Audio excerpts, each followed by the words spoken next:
After they were able to shake off the jet lag and their first loss of the season, the next step for the Warrior football team is to get healthy, especially on the defensive side of the ball. Coach McMackin says he expects defensive ends John Fanotti and Paipai Falemalu to return for the WAC opener against Louisiana Tech. Coach Mack admits his defense was exhausted in the second half because of the lack of depth at D-line, but he says that stems from Hawaii's inability to stop a UNLV offense that held the ball for the entire third quarter. On Saturday, the Rebels were successful on 10 of their 16 third down attempts, which led to some overly aggressive play calling. As you guys saw, we couldn't get a four-man rush, and so we had to blitz. But we had to blitz too much, and because we couldn't get a four-man rush, you can't let that guy sit back there and just throw that soft pass to everybody, and because he was good. Coach says his players are most disappointed at not returning home 3-0, a feat that's only been done twice in program history, once by the '92 Holiday Bowl team and another by the 2007 Sugar Bowl squad. But he says the team's goal for 2009 are still alive. We can still win the WAC. We open our WAC conference. That's why I wore this ring, is just to let the kids know, the players know, we could have been right there at 3-0. Now we're 2-1, which we're fine. Doesn't hurt us. Now, if you want more Warrior coverage, then leave it right here. The Coach Mack Show is coming up right after this broadcast. During the offseason, former Warrior Devon Bess and his Miami Dolphins went under some new ownership of the rich and famous caliber. And boy, did they put on a show for the home opener. Everyone from Gloria Estefan to J-Lo to the Williams sisters were in attendance. But I don't think this is what they paid for. Pierre Garçon takes a Peyton Manning pass, and he runs with it. 48 yards to be exact. It's his first career touchdown. Colts go up by 4, but Miami had a shot to write a storybook ending in the game's final drive. Chad Pennington finds Bess for 18 yards. 3 catches, 29 yards for Devon today. 6 seconds left to go. Pennington has to take a shot at the end zone, but he's going to get picked off. Colts win 27-23. Peyton Manning passes Johnny Unitas as the winningest quarterback in Colts history. They played their tails off. They were on the road for 11 days. There are no excuses. We were ready to play.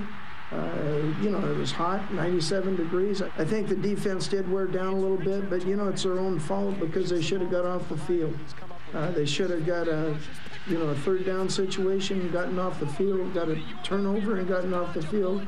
So if we're ever on the field too much as a defense, that's our own problem. I hope you're all having a pleasant evening. Following Saturday's 34-33 loss to UNLV, ending the Warriors' 11-day road trip, UH head football coach Greg McMackin hopes the expected return from injury of defensive ends Feteia Nongo-Fonoti and Paipai Falemalu will strengthen his defense. We couldn't get a four-man rush, and so we had to blitz. And I don't like to blitz all. I love the blitz, but we had to blitz too much, and because we couldn't get a four-man rush, you can't let that guy sit back there and just throw that soft pass to everybody, and because he was good. That guy was Rebels quarterback Omar Clayton. He threw for 340 yards and 3 touchdowns. He engineered a 9-minute drive to start the second half, and UNLV converted on 10 of 16 third down tries. We put a lot of pressure on him, and he had this soft way of going back and throwing off his back foot like it was a fadeaway jumper and hitting guys. So I've got to give him a lot of credit. Coach says offensive line played very well. Warriors quarterback Greg Alexander still tops in the country, averaging 446 yards total offense per game. Receiver Greg Salas tops in the country with 479 receiving yards. Rodney Bradley's 5th in the nation with 381 yards. And Kealoha Polaris is number 1 in the WAC, 4th overall, averaging 9 catches per outing. Teams got 2 days off, then they hit the road Sunday to play their conference opener Wednesday against Louisiana Tech. Colts and Dolphins played Monday Night Football. First play of the game, Peyton Manning to Dallas Clark for an 80-yard touchdown. Game tied at 13 going into halftime. In the offense, only 3 snaps in the third quarter, then down 20-13 in the fourth. Donald Brown retied the game at 20. Time of possession, 45 minutes to 15 minutes in favor of Miami. Didn't matter. Manning to Pierre Garçon sealed it. Manning 303 yards, 2 touchdowns. Ronnie Brown rushed for 2 scores and 136 yards in defeat. And former Warrior Devon Bess, 3 catches for 29 yards on punt return for 8 yards. The Warrior football team is back from its 11-day, 2-game road trip. Warrior staff has already broken down the film from their loss to UNLV, and Coach Mack says it should have never come down to the last play. When you get in position, that's the toughest thing. Then you've got to make the play. And so we had our opportunities. We dropped a touchdown in the end zone. We came onto the field late on a field goal and missed it. It wasn't the kicker's fault. We're young. You know, we made a rookie mistake.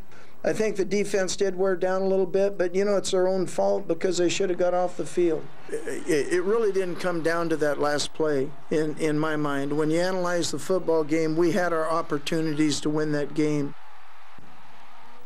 Now the Warriors have to put the first 3 games behind them. The WAC season starts next Wednesday, and Coach Mack says there are still goals this team can accomplish. It didn't take any of our goals away from us.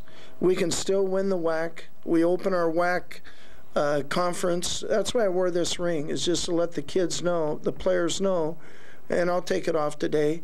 We still can win the WAC, and we can still go to a bowl game. There's only been 2 teams. There was the 2007 Sugar Bowl team, and there was the 1992 Holiday Bowl team that were 3-0. We could have been right there at 3-0. Now we're 2-1, which we're fine. Doesn't hurt us other than knocking us out of the BCS, and I don't know if we're a BCS team this year. You know, if we would have won that game, we might have been, but we didn't, so we're not. But it still allows us to compete for the WAC championship and go to a bowl game. WAC season kicks off next Wednesday for the Warriors, back on the road to Ruston to face Louisiana Tech. The Bulldogs' only win came against Nicholls State this past week, and they have losses against Auburn and Navy. Warriors have the next 2 days off, but will get back to work on Thursday before leaving on Sunday. Finally, Monday Night Football, Colts taking on the Dolphins in Miami. Former UH wideout Devon Best had 3 catches for 29 yards for the Dolphins, as well as a punt return for 8 yards. This one went back and forth, mostly dominated by the Dolphins, who had more than 45 minutes worth of possession. Colts trailing late, though, in the 4th, but never count out a 3-time MVP. Peyton Manning dumps it off to Pierre Garçon, who gets a couple of blocks. That'll be enough to spring him for 6. Manning's second touchdown toss of the night would be the game winner. Colts sink the Fins 27-23. And then some news from... It's been a long road trip for the University of Hawaii football team. For 12 days, the Warriors were on the trail, but now they're back with a win and a loss in hand.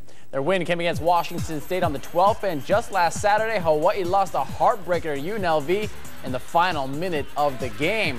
However, in his weekly press conference, Warrior head coach Greg McMackin says it never should have come down to the final play.